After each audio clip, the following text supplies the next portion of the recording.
क्या इस जन्म के कर्मों का फल इसी जन्म में मिलता है? यदि हाँ तो पूर्व जन्म के कर्मों के फल का क्या होता है और पूर्व जन्म के कर्मों का फल किसे और कब मिलता है? नमस्कार प्रिय मित्रों, कर्म और फल मनुष्य के जीवन व्यतीत क्रियाओं के अनुसार होता है। हमारा पूर्व जन्म कब कहाँ कैसे था शायद ही किसी को पता हो, क्योंकि जब इंसान जन्म लेता है तो वह एक शिशु के रूप में होता है और जब वह बड़ा होता है तो संसार के माया जाल में फंस जाता है।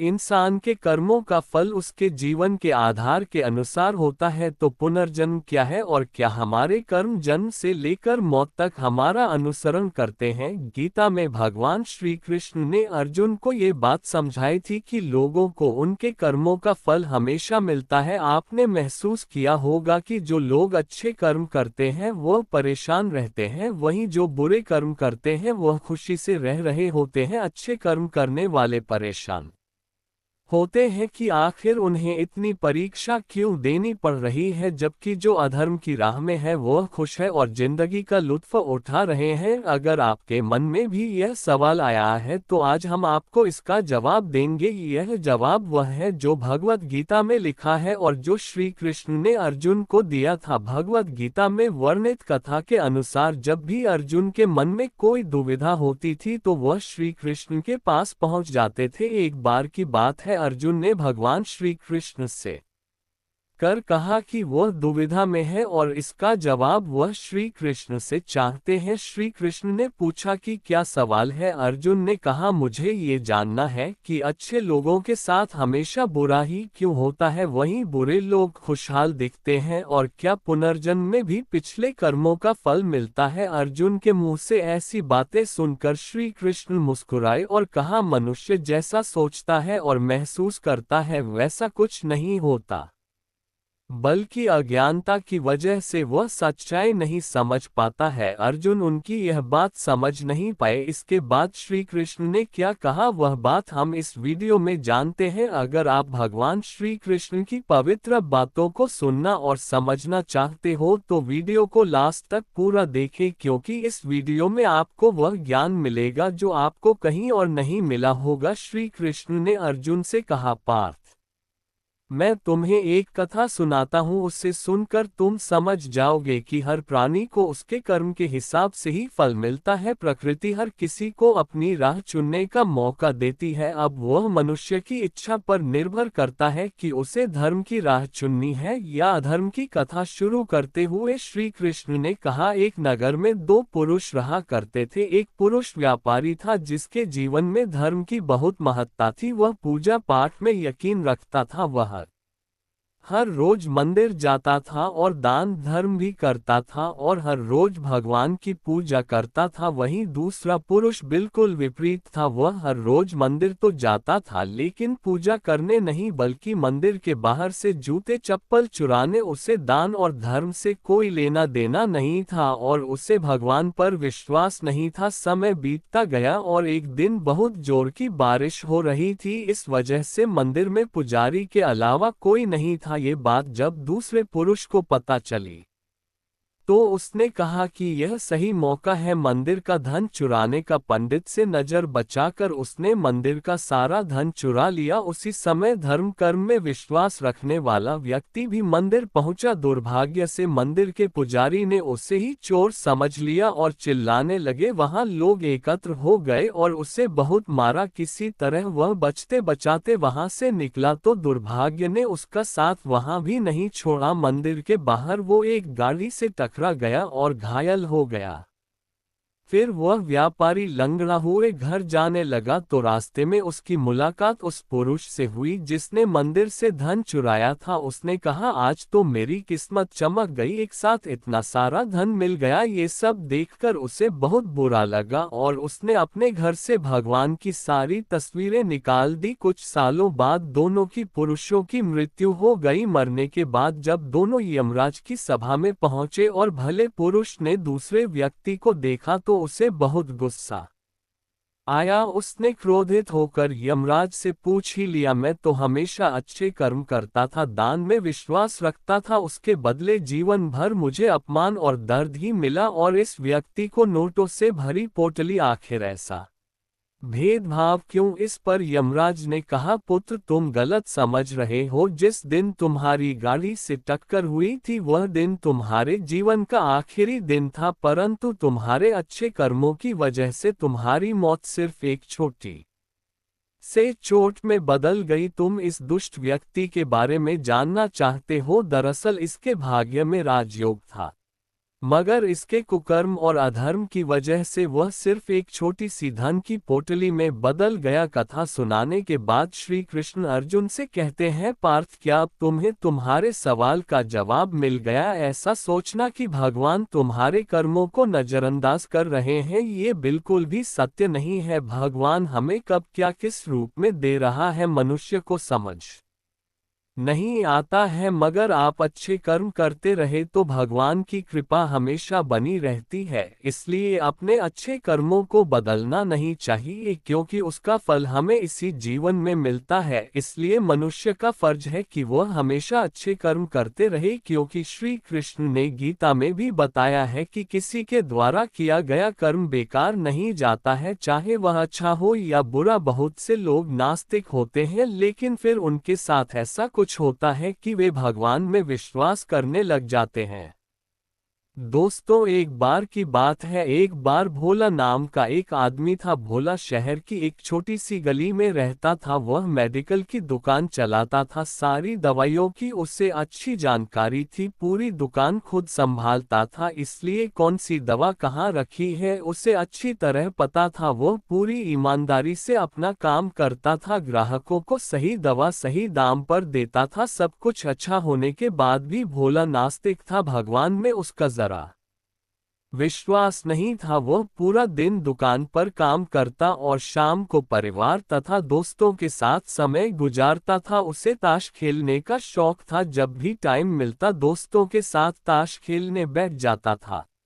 एक दिन वह दुकान पर था, तभी कुछ दोस्त आए, तभी भारी बारिश भी शुरू हो गई। रात हो गई थी, लेकिन सभी बारिश थमने का इंतजार कर रहे थे। बिजली भी चली गई थी। बैठे बैठे क्या करे, सोचा मोमबत्ती की रोशनी में ताश ही खेल लेते हैं। सारे दोस्त दुकान में ताश खेलने बैठ गए, सभी ताश में मगन थे। तभी एक बच्चा भागता हुआ आया, वह पूरी तरह भीग चुका था। उसने जेब से दवा की एक पर्ची निकाली और भोला से दवा मांगी। भोला खेल में मगन था, उसने पहली बार में तो ध्यान ही नहीं दिया। तभी बच्चे ने जोर से आवाज देते हुए कहा, मेरी माँ बहुत बीमार है, सारी दवा की दुकानें बंद हो गई हैं, एक आपकी दुकान ही खुली है, आप दवा देंगे तो मेरी माँ ठीक हो जाएगी। भोला आधे अधूरे मन से उठा, पर्ची देखी और अंदाज से दवा की एक शीशी उठाकर उसे दे दी। पैसे काटकर बच्चे को लौटा दिए। बच्चा भागते हुए चला गया। तभी बारिश थम गई। भोला के दोस्त चले गए और भोला भी दुकान बंद करने लगा। तभी उसे ध्यान आया कि रोशनी कम होने के कारण उसने गलती से बच्चे को चूहे मारने वाली दवा की शीशी दे दी है। भोला के हाथ पांव फूल गए, उसका दिल जोर जोर से आवाज करने लगा। उसकी 10 साल की नेकी पर मानो जैसे ग्रहण लग गया। उस बच्चे के बारे में सोचकर वह घबराने लगा। सोचा, यदि ये दवाई उसने अपनी बीमार माँ को दे दी तो वह अवश्य मर जाएगी। बच्चा भी बहुत छोटा होने के कारण उस दवाई को तो पढ़ना भी नहीं जानता होगा। एक पल वह अपनी इस भूल को कोसने लगा और ताश खेलने की अपनी आदत को छोड़ने का निश्चय कर लिया। पर यह बात तो बाद के बाद देखी जाएगी, अब क्या किया जाए। उस बच्चे का पता ठिकाना भी तो वह नहीं जानता, कैसे उस बीमार माँ को जाए। सच में कितना विश्वास था उस बच्चे की आंखों में। भोला को कुछ सूझ नहीं रहा था, घर जाने की उसकी इच्छा अब मर गई। दुविधा और बेचैनी उसे घेरे हुए थी। घबराहट में वह इधर उधर देखने लगा। पहली बार उसकी नजर दीवार के उस कोने में गई जहां उसके पिता ने जिद करके भगवान श्री कृष्ण की तस्वीर दुकान के उद्घाटन के वक्त लगाई थी। तब पिता ने कहा था, भगवान की भक्ति में बहुत शक्ति होती है, वह हर जगह व्याप्त है। और हमें सदैव अच्छे कार्य करने की प्रेरणा देता है। भोला को ये सारी बात याद आने लगी। आज उसने इस अद्भुत शक्ति को आजमाना चाहा। उसने कई बार अपने पिता को भगवान की तस्वीर के सामने हाथ जोड़कर आंखें बंद करते हुए पूजा करते देखा था। उसने भी आज पहली बार कमरे के कोने में रखी उस धूल भरी कृष्ण की तस्वीर को देखा और आंखें बंद कर दोनों हाथों को जोड़कर वहीं बैठ गया। कुछ देर बाद वह छोटा बच्चा फिर दुकान में आया। भोला के पसीने छूटने लगे।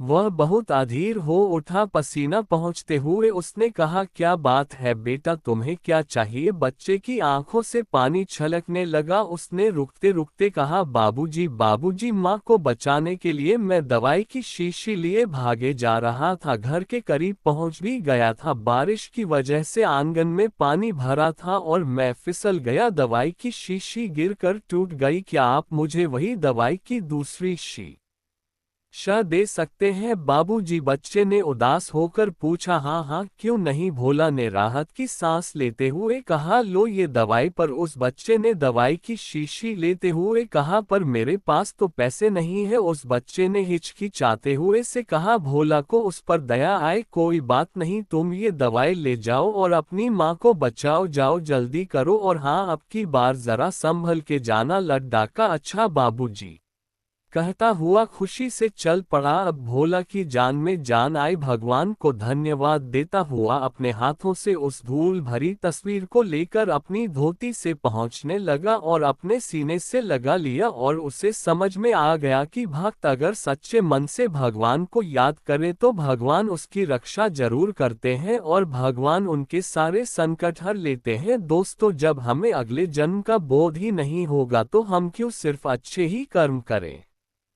कैसे जाने कि कोई घटना हमारे पूर्व जन्म के कर्म का परिणाम है या इस जन्म के कर्म का किन कर्मों के प्रभाव से किन्नरों का जन्म होता है? क्या सच में पूर्व जन्म के कर्मों का फल इस जन्म में भोगना होता है? अगर ऐसा है तो पूर्व जन्म के किस कर्म की सजा इस जन्म में बेरोजगारी और विवाह में बाधा के रूप में है? पिछले किसी जन्म में पूर्वजों की काफी जायदाद मिली, पत्नी कहती रही कि कुछ दान करें पर टालते रहे और धीरे धीरे धन की कमी भी होने लगी, इसलिए दान या किसी भलाई के काम के लिए बजट नहीं रखा। ऐशो आराम का जीवन जिए जिसमें पत्नी की बहुत उपेक्षा हुई। उपरोक्त जन्म के तुरंत बाद ही वर्तमान जन्म हुआ हो जरूरी नहीं है। बेरोजगारी अथवा पैसा कमाने का पूर्व जन्म पर नहीं बल्कि पुरुषार्थ पर अवलंबन है और समय पर पुरुषार्थ करके पैसा नहीं कमाया इसलिए अब शादी भी नहीं हो रही है। अगर आप बगैर हाथ या पैर के दिव्यांग पैदा होते तो कह सकते थे कि पूर्व जन्म के किसी कर्म की सजा इस जन्म में बेरोजगारी और विवाह में बाधा रूप में हुई है। क्या सच में पूर्व जन्म के कर्मों का फल इस जन्म में भोगना होता है? तो ये बात तो आप सबको भी पता ही होगी कि अगर हम कुछ कमाई भी नहीं कर रहे हैं और हमारी शादी नहीं हुई तो उसकी वजह हम खुद ही है। क्योंकि गरीब पैदा होना कोई गलत बात नहीं है, लेकिन गरीब ही मर जाना बहुत ही गलत बात है। क्योंकि अगर हमारे हाथ पैर सही सलामत है तो हम सब कुछ कर सकते हैं। और आजकल तो जिन लोगों के हाथ पैर भी नहीं है वह लोग भी देश में नाम कमा रहे हैं।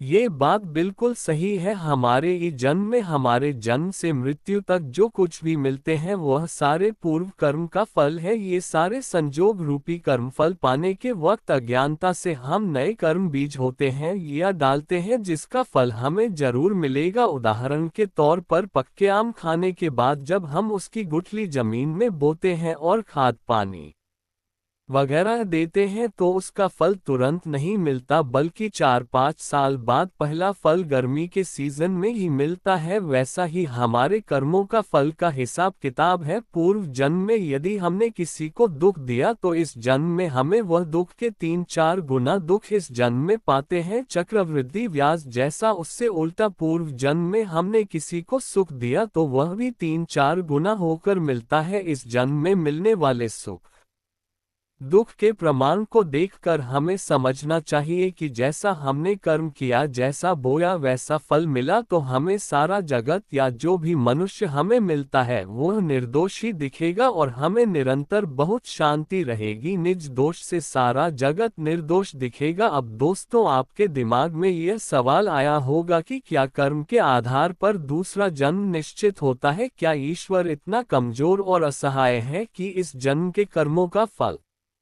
अगले जन्म में देता है? क्या ये सत्य है कि मनुष्य के कर्मों की सजा उसके पिछले जन्मों के कर्मों के अनुसार ही मिलती है? ये निष्काम कर्म की बात क्या है? ऐसा क्यों कहा जाता है कि संसार कर्म प्रधान है? क्या ये सच है? पूर्व जन्म के कर्मों का फल इस जन्म में भी मिलता है। सभी कर्मों का फल तुरंत मिले यह जरूरी नहीं। जिस कर्मों का फल पूर्व जन्म में नहीं भुगता वही इस जन्म में भुगतना होगा। दोबारा भुगतने की जरूरत नहीं है। जी हाँ, ये 100% सच है। क्या इंसान अपने इस जन्म में जो भी है वह अपने पिछले कर्मों की वजह से है, या फिर इस जन्म के कर्मों की सजा या इनाम इसी जन्म में मिल जाता है? पिछले जन्मों के संचित कर्मों से यह जन्म मिला है, लेकिन कुछ भी बनने के लिए इस जन्म के कर्मों का होना भी अत्यंत आवश्यक है। बिना कर्म किए कुछ नहीं होता है। संचित पूर्व जन्मों के और क्रियामान वर्तमान जीवन के दोनों प्रकार के कर्मों का फल हमारा जीवन है। अब क्या पिछले जन्म के कर्मों को टाला जा सकता है? बिल्कुल, तलवार की चोट सुई की चोट बनकर आएगी। जीवन में कर्म फल प्रारब्ध बनकर कई जीवन में पीछा करते हैं। जैसे भूखा बछड़ा भूख लगने पर माँ को तलाश ही लेगा दूध पीने को, उसी प्रकार लेकिन जब हम सद्गुरु की शरण में जाते हैं या अपना जीवन इष्ट भक्ति या मानव सेवा में लगाते हैं, तब प्रारब्ध बड़ा पत्थर बनकर हमारे ऊपर गिर